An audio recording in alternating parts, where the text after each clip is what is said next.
Well, I'd like to call to order the September meeting of the Advanced Albany County Alliance. I'm very happy to say that this is the first meeting in quite some time where all the directors are here today. Even if I got Laura's name wrong when she came in, it was good. I'm not senile. I have the card. I should pay much better attention.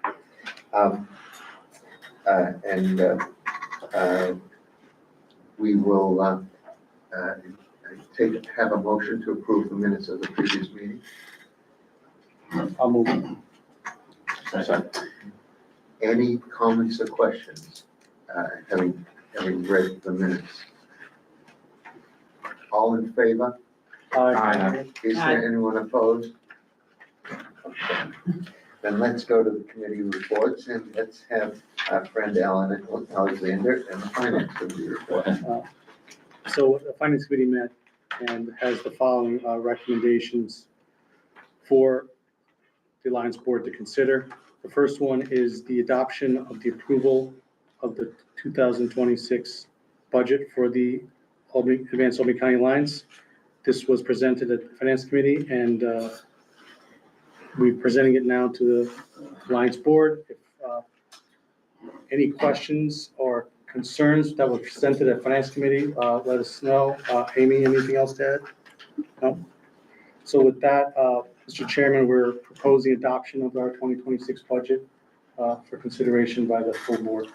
And the resolution's in your packet, 9-01, second one is outside the packet, but the first one is this, and it basically authorizes the adoption of the budget and submit it to Paris, which is the report system, information system that Amy inputs. Following your action today, she'll take it and input it into Paris. It's on page 4 of the packet. So if we could have a first and a second. I'll make a motion. Okay. And vote. Any comments or questions before we vote? All in favor? Aye. Is there anyone opposed? It's a unanimous vote of the board. I remind everyone that committees of the board are really the board as a whole, and so that it's not unusual that the way we pass the budget without additional discussion that had taken place in the finance committee.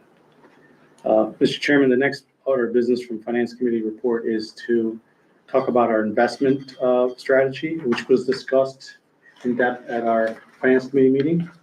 And the recommendation of the finance committee for the Alliance Board is to adopt M&T Bank as the provider of a T-bill investment product to house, Amy, what's the total amount that we're probably going to move on? Well, we're going to move everything over, but probably for now, 3.7 million into T-bills. 3.7 million of our existing CDs, right? Yes. Certificates of deposits to be moved to a T-bill product at M&T, just so that the board realizes it's the same product that the ACBDC, Altech Loan Fund, is using right now and is generating about 100 basis points higher return than what the Alliance is getting on its investment. So the Finance Committee recommended that the Alliance Board adopt our recommendation to move this 3.7 million to M&T into the T-bill product, which will be managed by Amy Thompson. And the resolution is separate because it was just done yesterday. So it's just done late yesterday. So, but it's here in physical form. You can look at it. It's this loose sheet? Yes, sir. Okay. And it's 2025-09-04. Okay. That is a motion. So we have to make the motion. Okay. But I'll make the motion for the next meeting. Is there? Thank you. Any additional comments or questions? Then all in favor of this motion? Aye. Is there anyone opposed? And it's just unanimous vote of the board.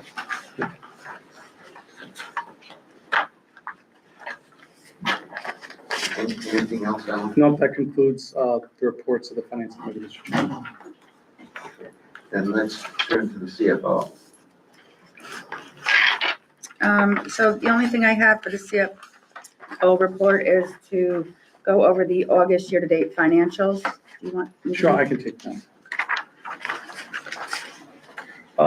So our What page in the package is it? 13. Oh. For the budget comparison.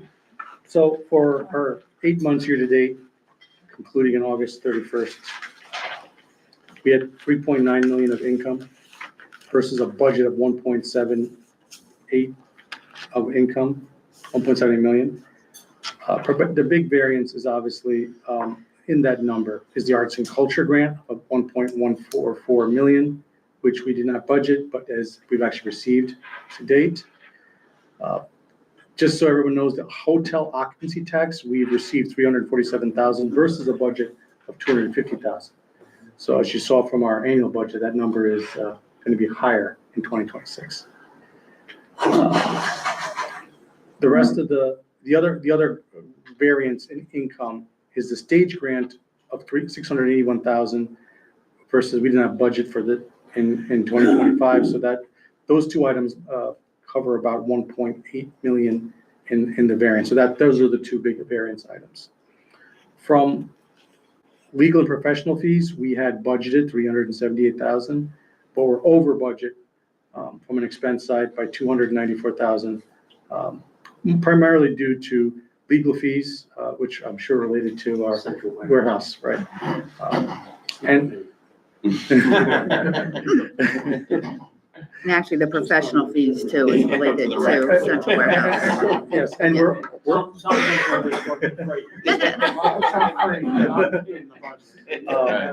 in the budget.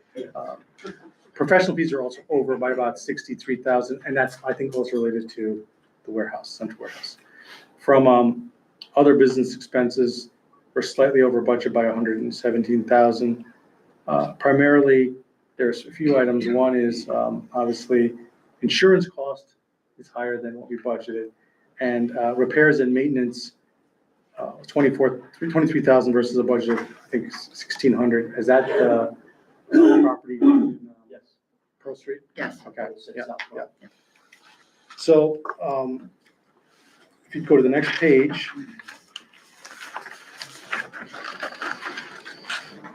Payroll expenses are close to budget. We're 846,000 versus the budget of 802, so only slightly over. From a net operating income perspective, we have 2.2 million in net operating income versus a budget of 356,000, so it's a $1.65 million positive variance. And then our change in that position is positive 45,000 versus a budget of negative 672,000. And again, part of what brought the operating income down from 2 million to 45,000 was disbursement of grants, primarily Arts and Culture grant of 1.16 and a stage grant of 681,000. So that is the performance of the Alliance to budget. And do we need to request approval for that? No, sir. Okay. What you don't know in this budget is the revenue that's going to come from the Airbnb that we've been awarded. And this is the first year that's being implemented, right? Correct. So there's no precedent. Baseline. Yeah. I think it's impressive that the hotel tax is higher than we'd anticipated. That's a good sign for Albany County.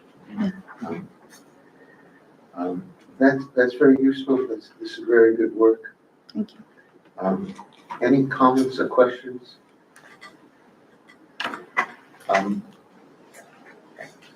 Some of the people around the table went for the governor had a press conference down by the cold storage building. At some point, they actually will begin all this work.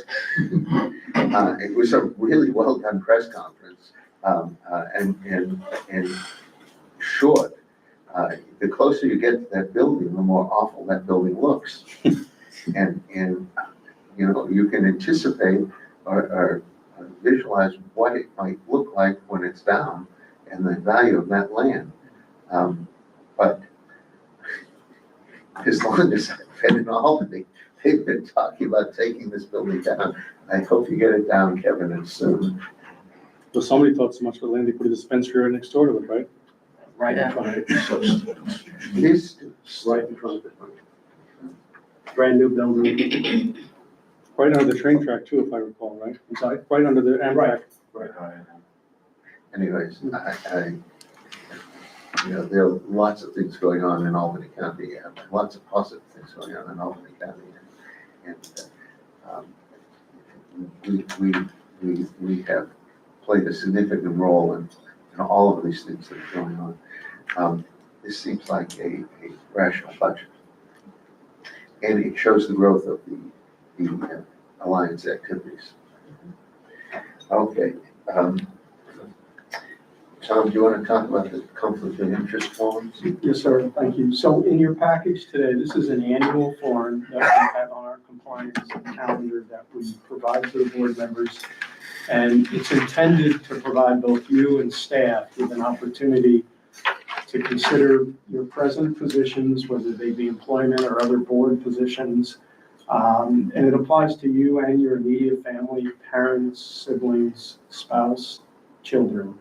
So the bottom line is to provide you with, and the staff with a visibility into anything that might raise a potential conflict so that the staff and you have an opportunity to recuse yourself if some matter were to come to the board that you have a financial interest in.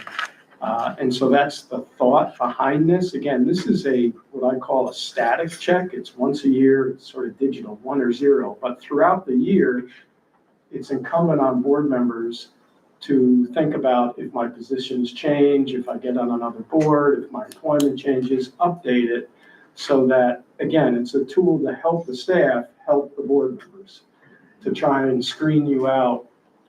That doesn't lessen your duty, you need to do it anyways, but it does allow the staff to assist with that process. So that's what this is for. Are we gonna fill it out, just write it in there and Yes, get sir. it back to you? And send it in to Sarah, and she'll collect them as we do each year, and the staff will review them. And again, if something, registers, oh my gosh, this person is on the board of X company, and that company is coming to the board for a contract award or something like that, then that would help the staff say, okay, board member X, we don't want to involve she or he in that decision process. So that's the thought behind it. And if, like myself, I'm on multiple boards for this organization, I had to do one for each, right?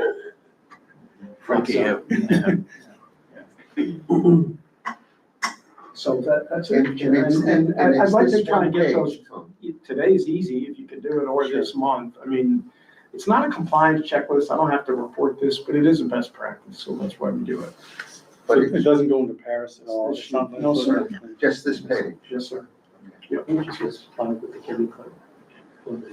That's a separate process. So we do submit, I think, what is it, conflict of interest Yes. disclosure forms separately to the county clerk, and that's on or before the end of May. And that's on our checklist, and we talk about that as well. So if that, I'm sure all of you have done that. If it doesn't, just talk to me afterwards, and we'll make sure that's correct. Okay? Thank you. Kevin?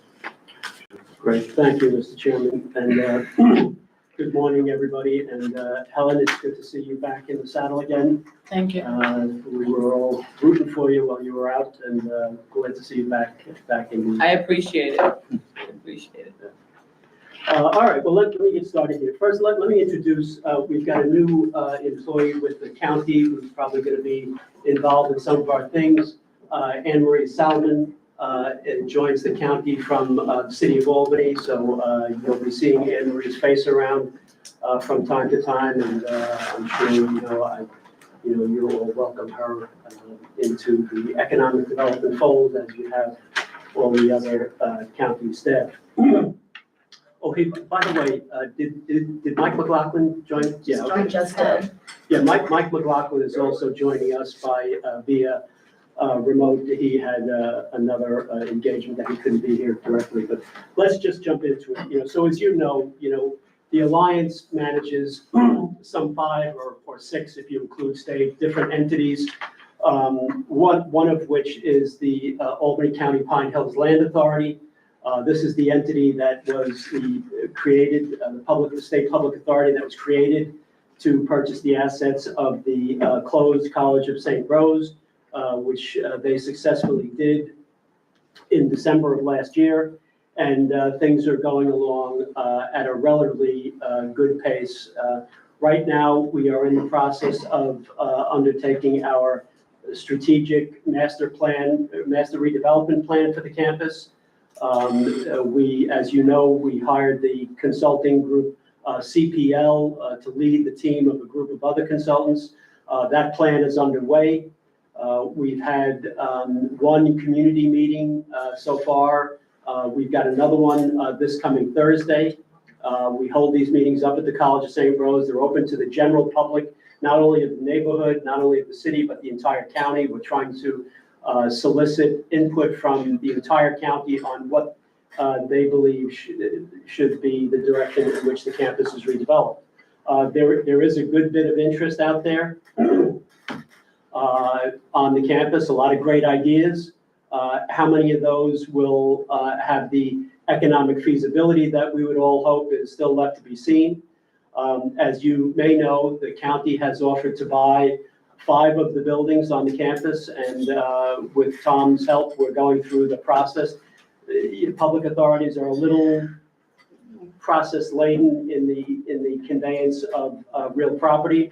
One thing that we have to do is every time we dispose of any real estate assets, we have to issue a 90-day statement, which includes the assessed value of the properties in question, the purchase price of the buyer, and some other statements about why the authority would consider a price that had any variance from the assessed value. So that's going along, and I think that 90-day statement is due to conclude in late to October.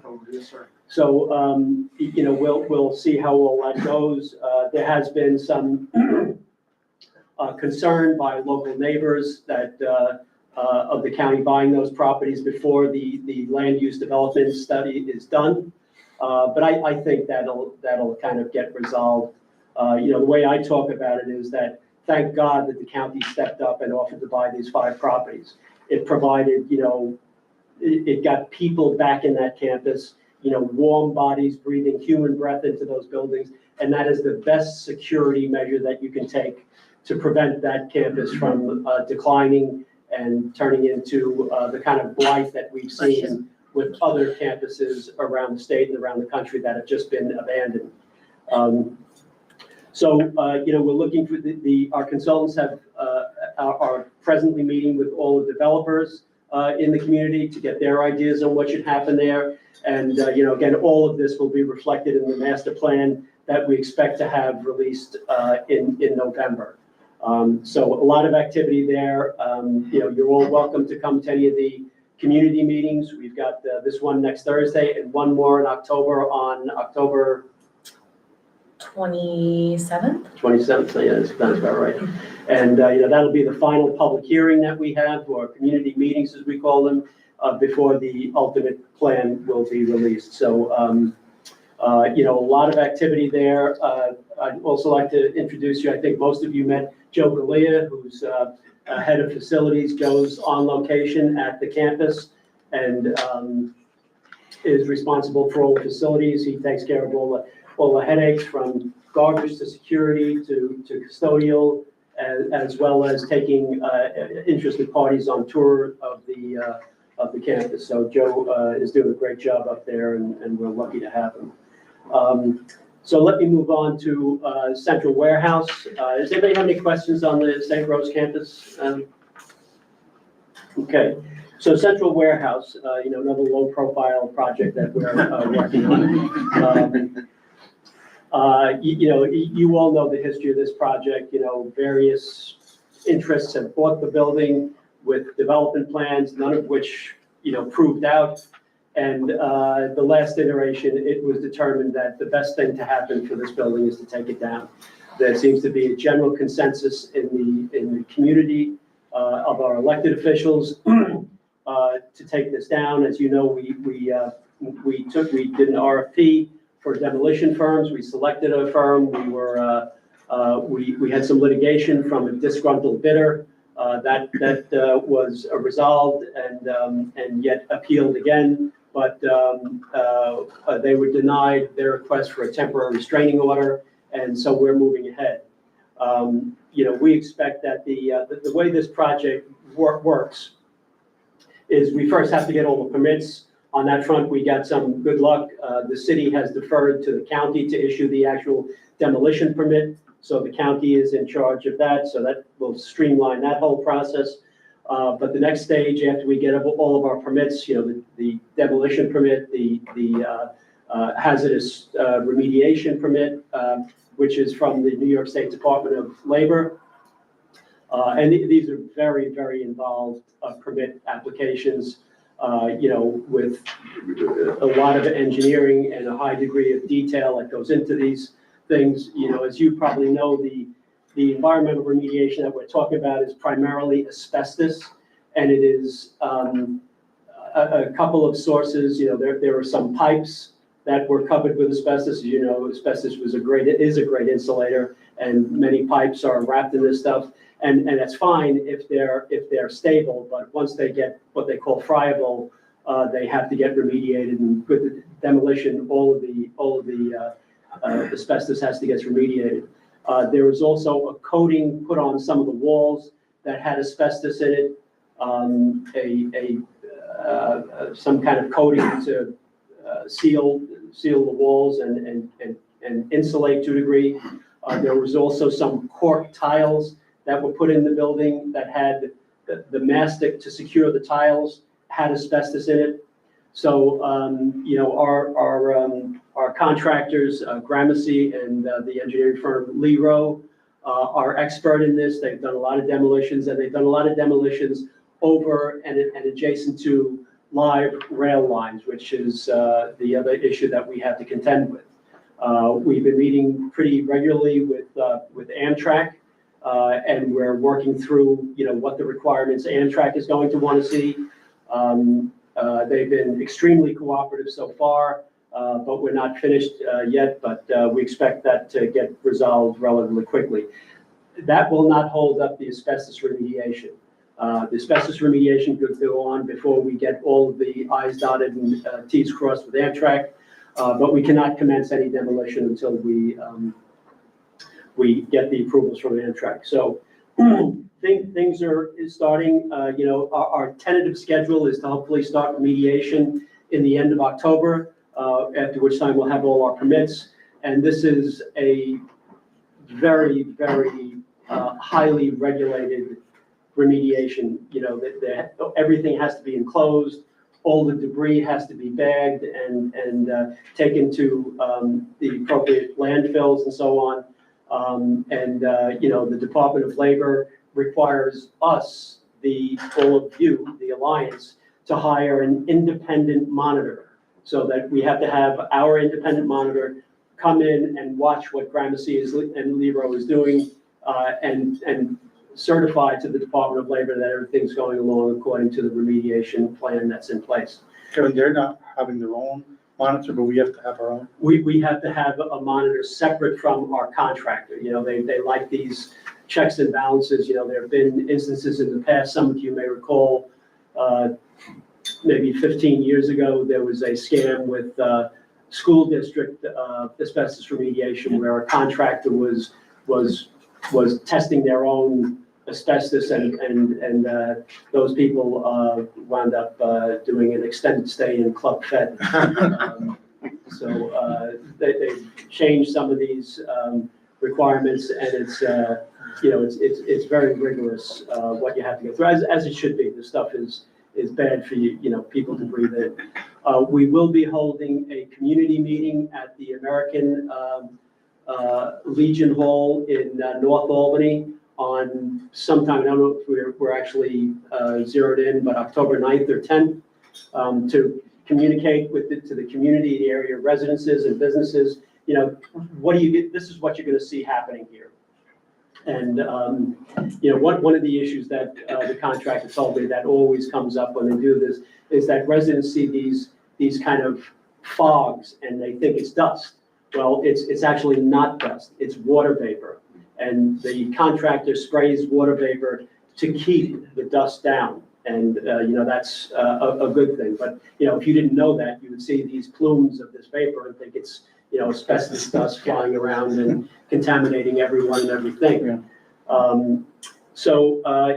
We hopefully we'll get that done, get that started at the end of October, 4 to 6 months of remediation, and then probably another, 4 to 6 months for the actual demolition.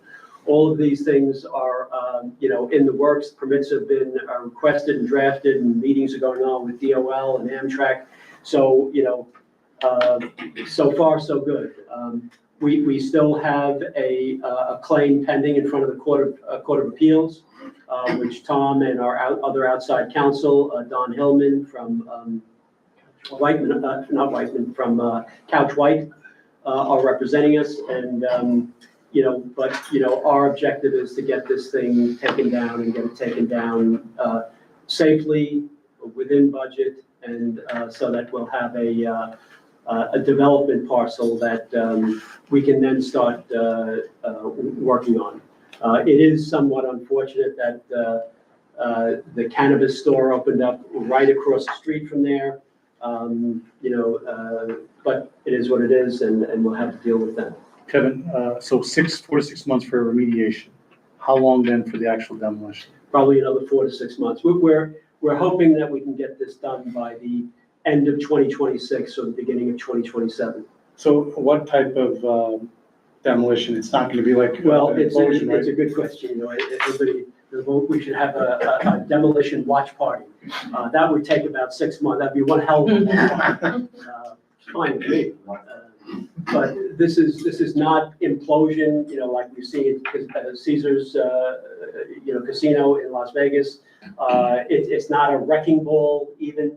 What it is, this building gets nibbled down from the top down. They will start with the interior floors. The building is constructed in a way that the exterior walls stand up without any support of the interior floors. So they will start, on the top and nibble it down. They may start on the side of the building furthest away from the Amtrak tracks, which would be kind of sort of on the southern side of the building, where the Amtrak goes past. It is very close. They will probably, this is all being discussed right now, but, they cannot do any demolition while there is Amtrak live service going past there. So it may come to pass that the demolition work happens that night. There's still a lot of these things that have to be ironed out. But, I think by the end of 26, beginning of 27, this building will be down. And, there's another project that's going on immediately adjacent to it, and that is that bridge that you come over on Amtrak from the Rensselaer station, if you're going up towards Schenectady or anywhere west or north. All of Amtrak's traffic goes over that so-called Livingston Avenue Bridge. Governor Hochul has announced she's made available the funds to replace that. So that will happen similar to the way that they replaced the Tappan Zee Bridge with the Mario M. Cuomo Bridge. They will build it right next door, right beside it, and then route the trains onto that bridge and then demolish the old Livingston Avenue Bridge. That is directly related to the rail line that goes past the central warehouse. So if that's getting done, are they there's no other way to divert trains? Yeah. No, and hence the sleepless nights, right? If anything happens to interrupt that service, it stops all of Amtrak service going west and north of Albany. But it could be the bridge more than it could. Well, the bridge, the way they're looking at it is that they'll build a new bridge right next to it. So the old bridge will still handle the traffic, and then they'll just divert the traffic over to the new bridge once it's, so it'll be Okay. minimal delay, if any. I don't know how they're So gonna and fix it's that. still, the new bridge will still send traffic to loop around the. Correct. Correct.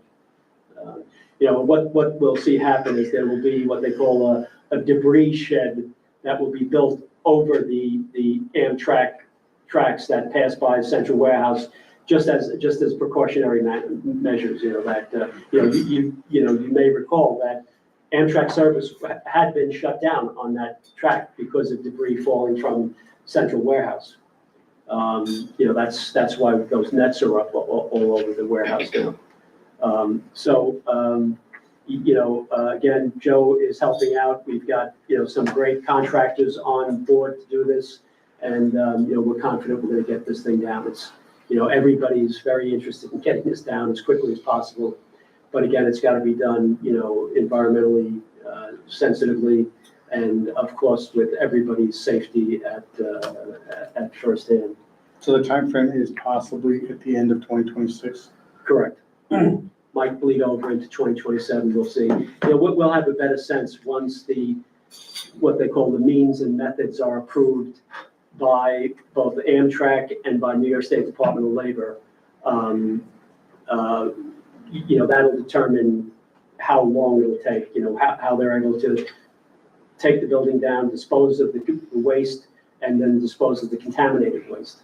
You'll have, debris that's hot and debris that's not. Will Amtrak have a representative on site? Oh, yeah, and oftentimes the project pays for those staff people to be on site. The negotiation is how many of those people do you have? And of course, we're trying to, make it as few people as is possible. So does Amtrak have an easement, an air rights easement over the site? Oh, I'm sure they do. Ray. Yeah. Jason did build, yes. Okay. Yes. Yeah. And will the new bridge take the train farther away from the site? No, it'll pretty much be on the same path, I believe. Okay. It's, again, the bridge is, I don't know, a block or two, a couple hundred yards from the building. All those tracks will have work being done on them, so we won't be the only people involved in that. I think the Livingston Avenue Bridge is a multi-year project, so that's gonna go on much longer than our demolition, hopefully.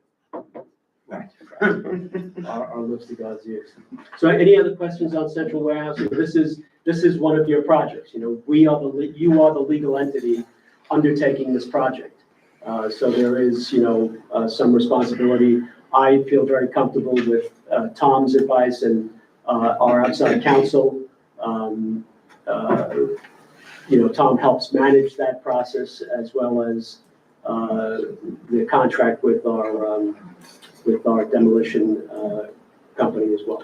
Question for Tom, and I don't know if this is something that has to be answered in executive session, but given that the Court of Appeals, I believe, was that denied their claim to stop work, is that a positive inference for what could come at the appeals We'll level? talk about that later today. Okay. Yeah, yes, sir.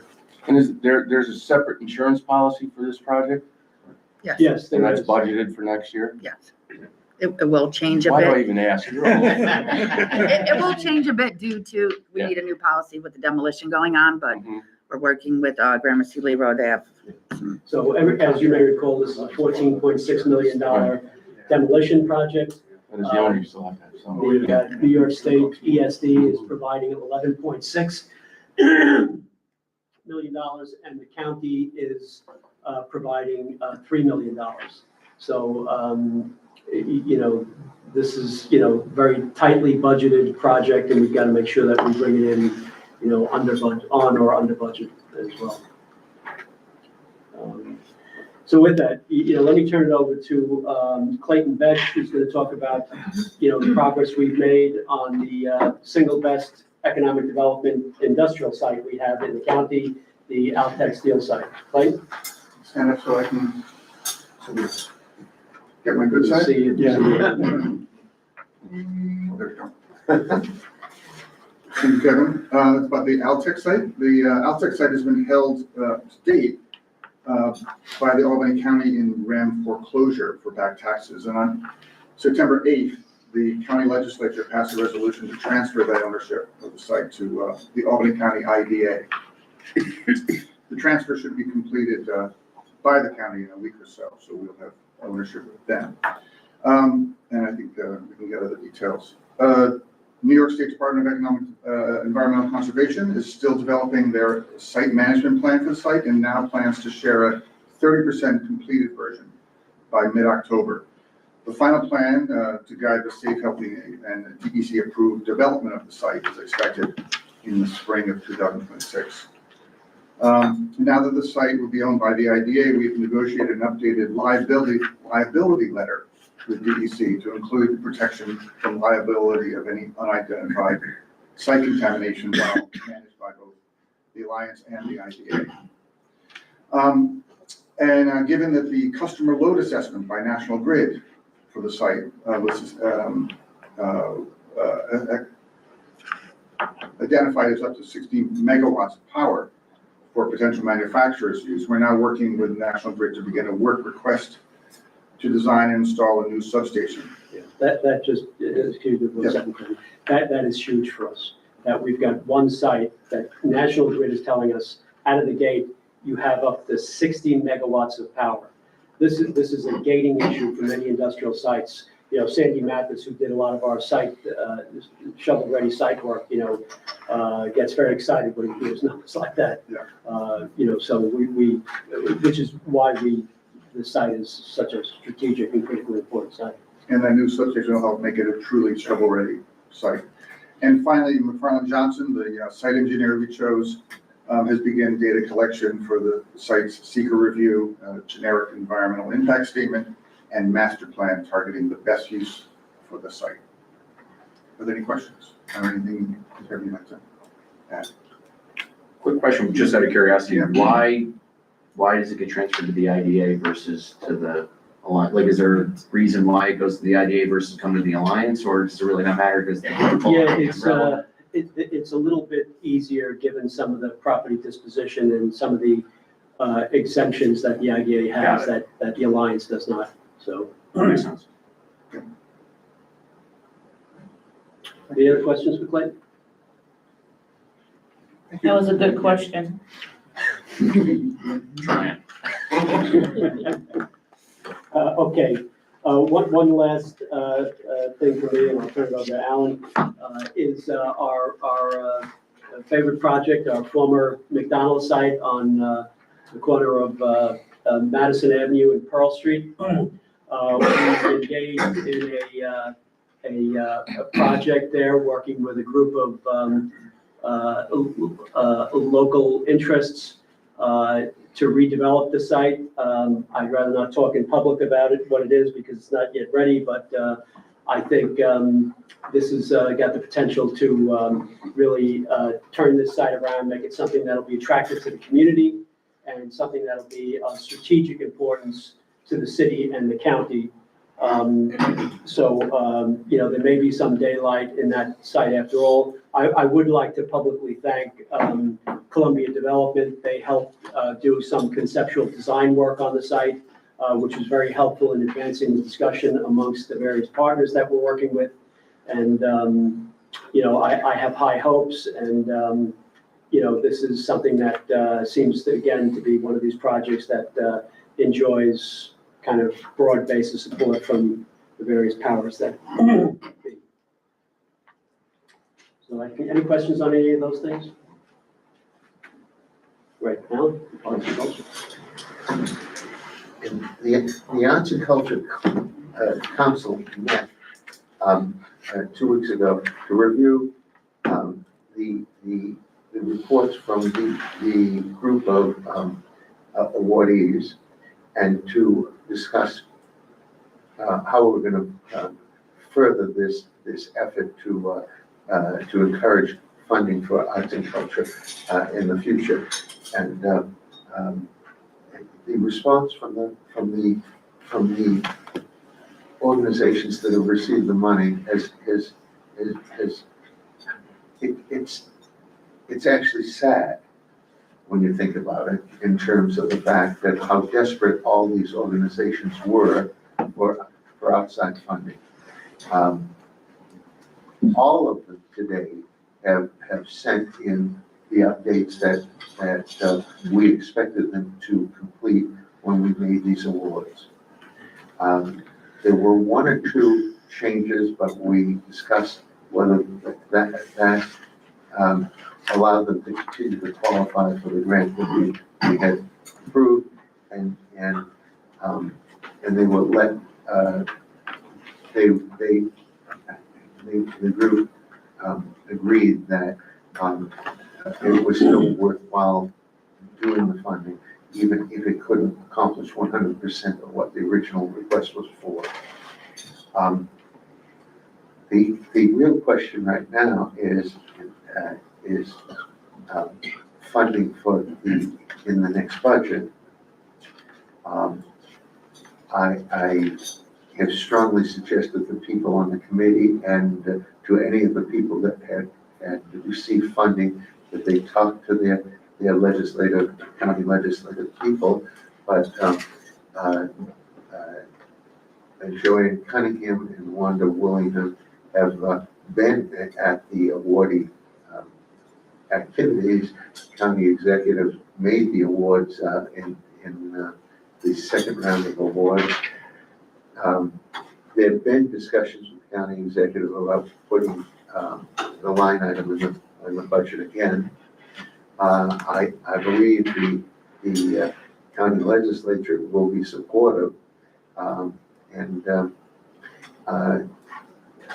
I'm hopeful that the dollar amount will be comparable to what they've done in the past. So I'm not the politician, and I don't understand how all these things work, but Albany County is the only local capital region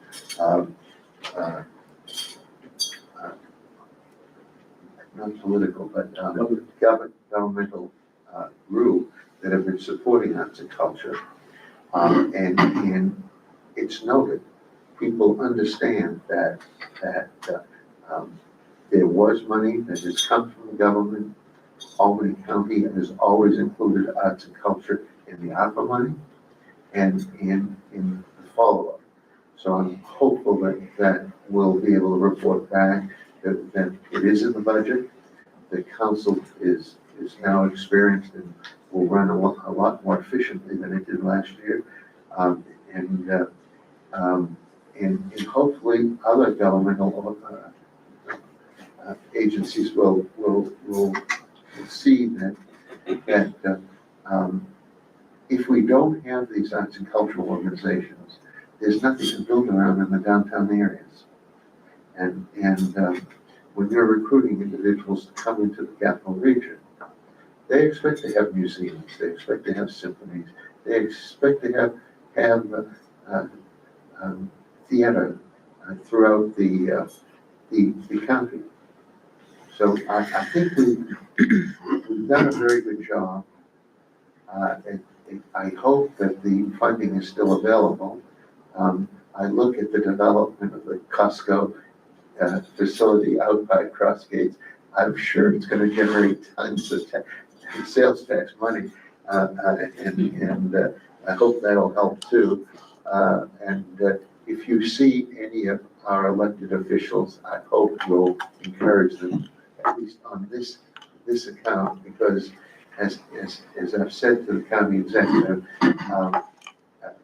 people really appreciate what the county has done. So if there are any questions, I'd be happy to try to answer them, but it is a thankless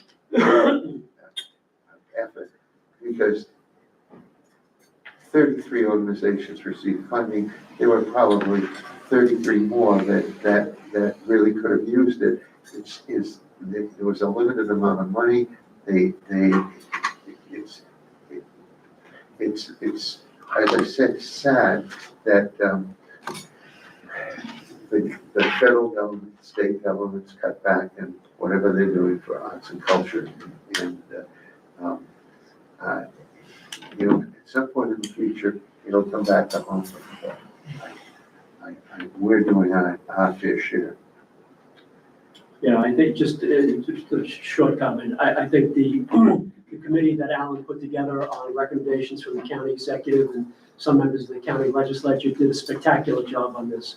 And they were able to navigate that territory of giving money to some of the bigger, you know, anchor institutions in the community, like the Institute of History and Art, the Albany Symphony Orchestra, and so on, right down to individual artists.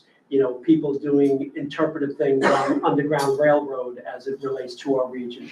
So, you know, not being a arts aficionado myself, I was really impressed with the work they did. And I'd like to thank Sarah Paulson for her good staff work that she did in supporting the council. But help me out here, Alan. It was Christine Miles, the former director of the Institute, Linda Jackson Chalmers from the Regional Center for the Arts, John Regan, and Len Tantilla. Right.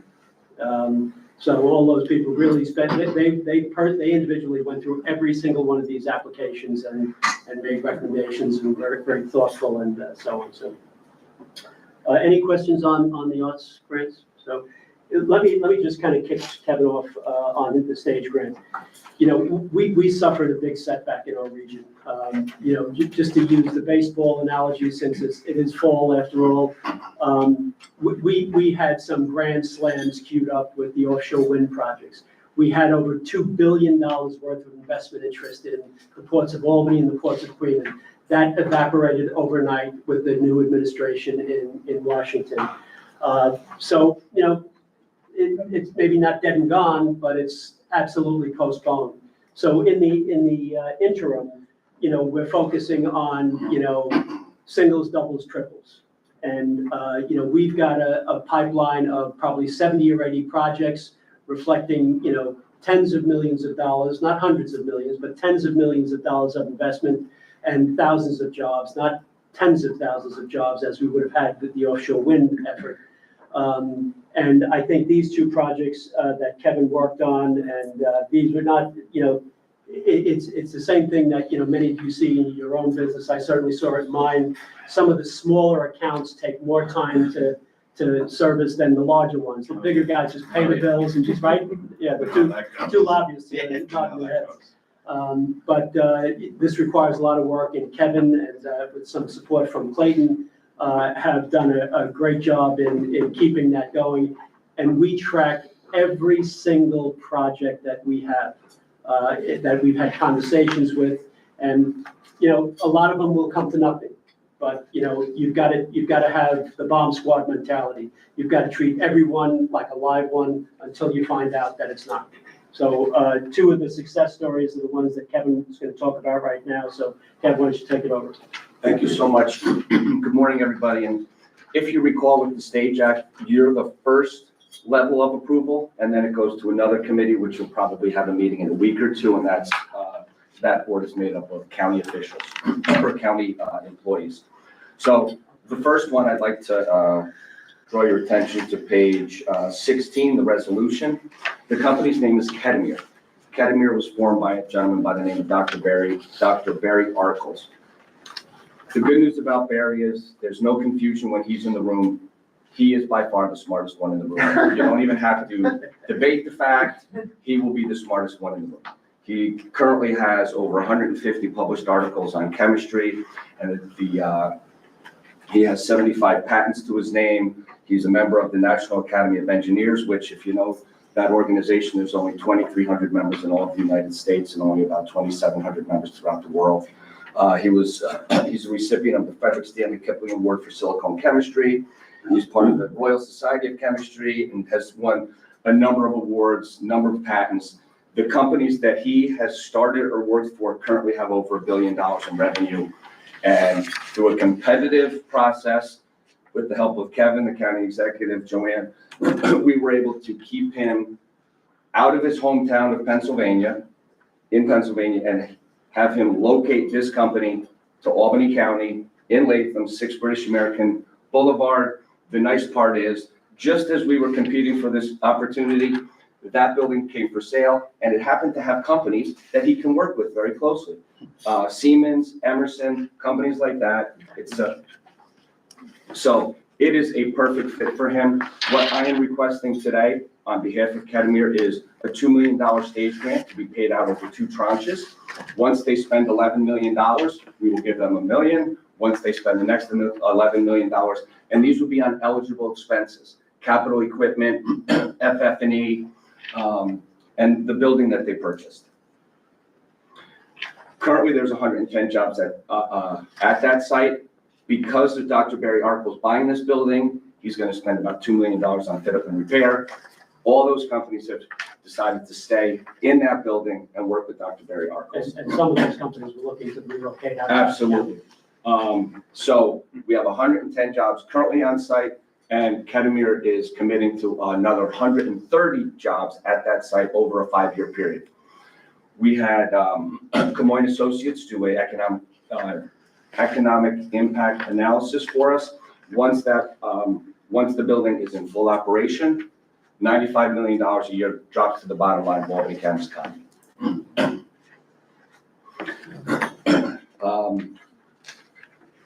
So the building's located 6 British American Parkway in Latham. Kevin and I went up not too long ago to walk it. This is going to be a fun one. A lot of work.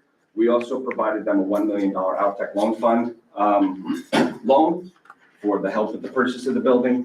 And we've provided them a small pilot agreement, saving them $250,000 a year in over a 15-year period in property tax.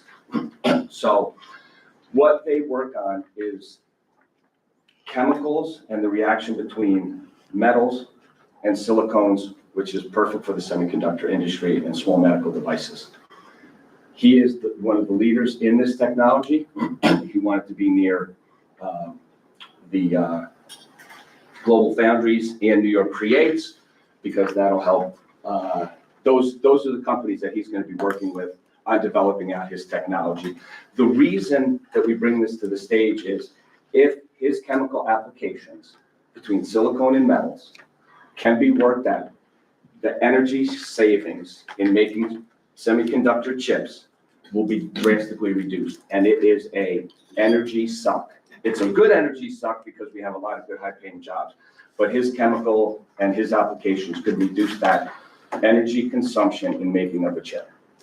So that's why we're here today for an approval on this one. And again, it'll go to the next phase, to the next board over the next few weeks. Kev, he's working closely with New York Creates.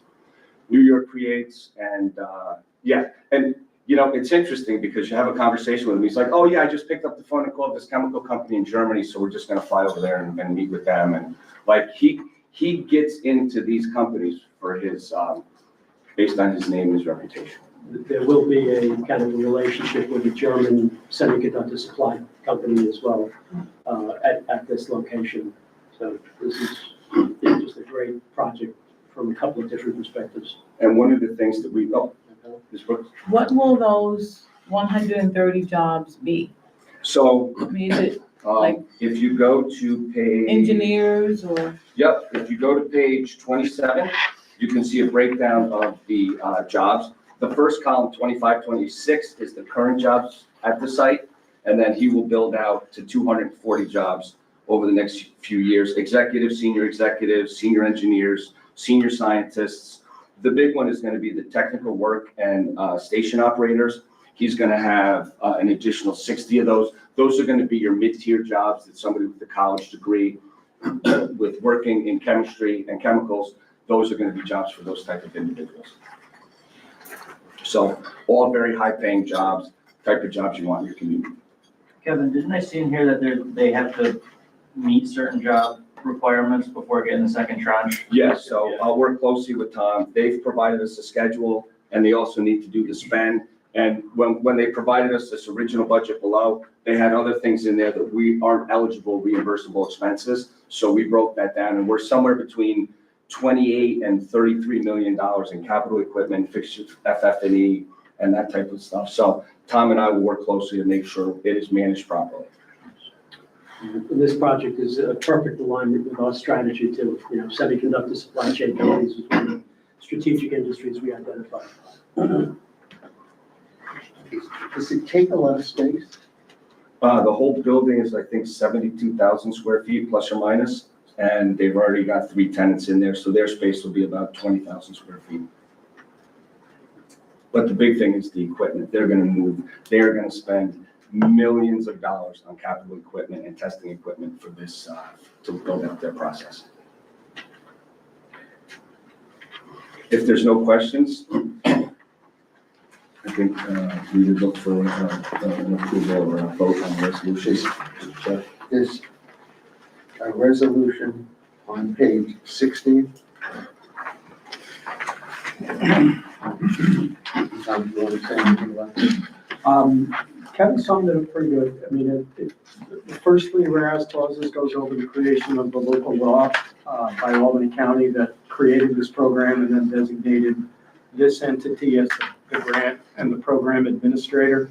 And then the next things talk about, what Kevin has already mentioned, the fact that this entity is the first level approval.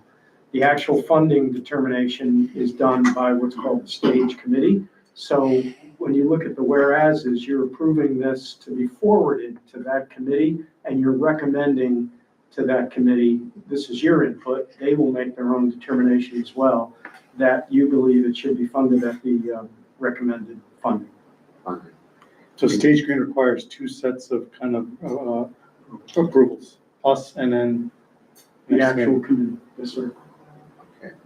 Is there a motion to approve the resolution? Second. Thank you. Any additional comments or questions? All in favor? Aye. Is there anyone opposed? Thank you. Kevin? Thank you. The next one is a company by the name of Shelter Enterprises, Inc. They are at the tip of the hose, just overlooking Waterford. This company makes polystyrene. Not the cups, not the clamshells. Their product is used in commercial and industrial applications. 2 of the products, well, let me take a step back. The nice thing about this company is they're a 50-year-old, second-generation company out of Cohoes, backfilling a space in Cohoes left vacant by the merger of Mohawk Paper and Federgone. Federgone has decided to move all the Mohawk Paper employees up to Waterford as they build out the campus up there. They are keeping 1 piece of equipment in 1 building across the street, and that'll be a 7 to 10 year process, and then the machine will kind of go through its useful life, and then they'll buy a new machine and move that up too. And just so everybody knows, Frederick is an Italian subdivision of Bain Capital. Another paper company. Sorry? Paper company. A paper company, right? So with no less than 7 or 8 tours, Rich joined on a couple, Clayton joined on a couple, Sandy joined on a couple. We were able to bring a local company to backfill this site. They're gonna maintain their existing site at the top of 787, overlooking the Mohawk there. And they're gonna move 2 or 3 production lines to what we refer to as the Crane Building, because Crane Paper, we assisted them in moving up to Latham. They're very happy. I just spoke with them the other day. They're about 90% in. So there's a real good feel-good story here. And I know polystyrene can be a trigger word for many, but this is used in industrial applications and commercial construction applications. This isn't your light used, once used coffee cup that's going to end up in a stream or a landfill. 2 of the product lines that they're going to move is, if you're a home builder, they're going to move this product line in. And what this is this is a sill plate insulation. So you put in your foundation, you put this down, you put your sill plate on, that's what you build on. This keeps the cold air out of your house. Another product that they're working on that they're going to move over is this is for radiant flooring on commercial applications. So think about if, and think about Yankee Stadium, Buffalo Bills Stadium, Citi Field. This product is all used in all of them. It's currently being used at New York Creates. And what they would do is they would put this under like a kitchen or a walkway, and then they run your radiant flooring through this, and then they drop 6 to 8 inches of concrete on top. It keeps it cool for the people attending the event, and it keeps it cool, especially for the employees. So this is another one of the products. And again, it's encased in infrastructure. It's not your, light trash, that type of thing. They're gonna buy the building. They're also gonna invest about between $1.2 million and $1.4 million in equipment. Currently, they have 47 jobs. We're counting those as retained jobs because these folks get calls from every country, every state in the country, inviting them to come to their community where they have less restrictive polystyrene laws.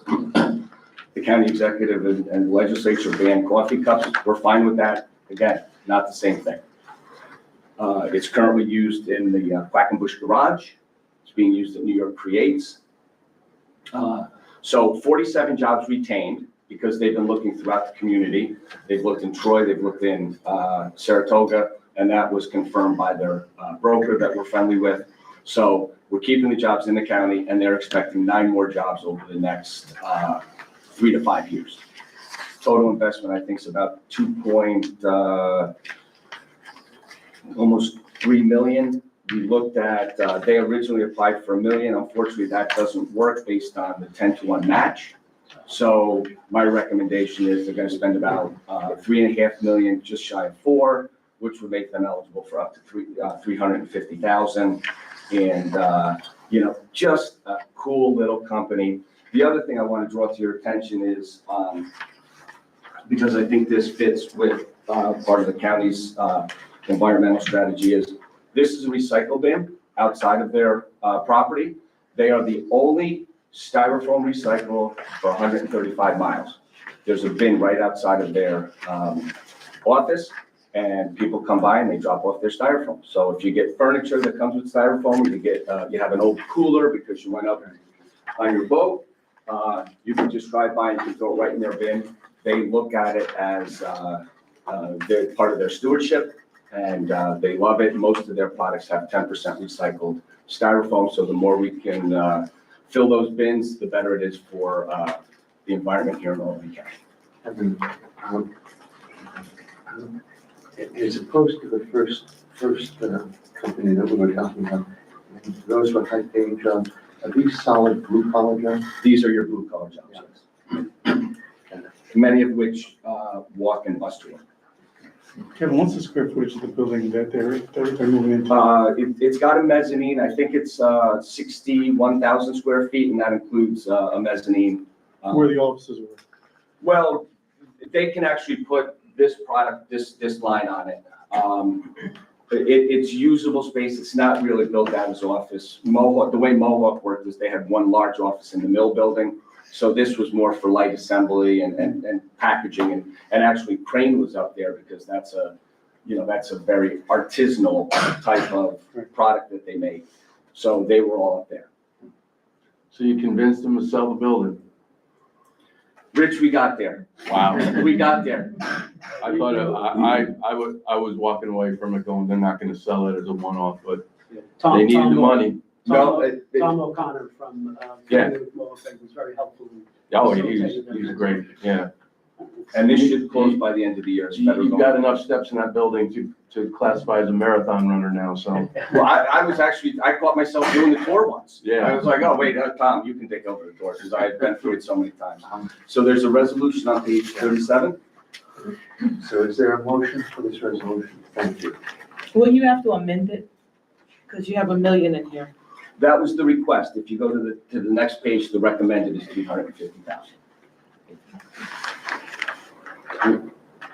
Just Yes, a on the quick, last line. Okay, I see it. and just a quick question. It appears as though they addressed it in the application, but there's no serious environmental impact on the production of these materials. No, they are regulated heavily with the DEC, and the DEC has actually offered them a permit to take the existing permit at their current site and have a satellite office under the same permit.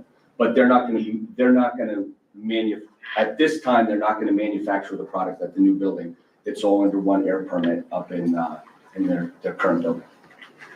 So is there a second? I'll second. Additional comments or questions? All in favor of the resolution? Is there anyone opposed? That's terrific. Thank you all for Thank your you, time Kevin. this morning. All right.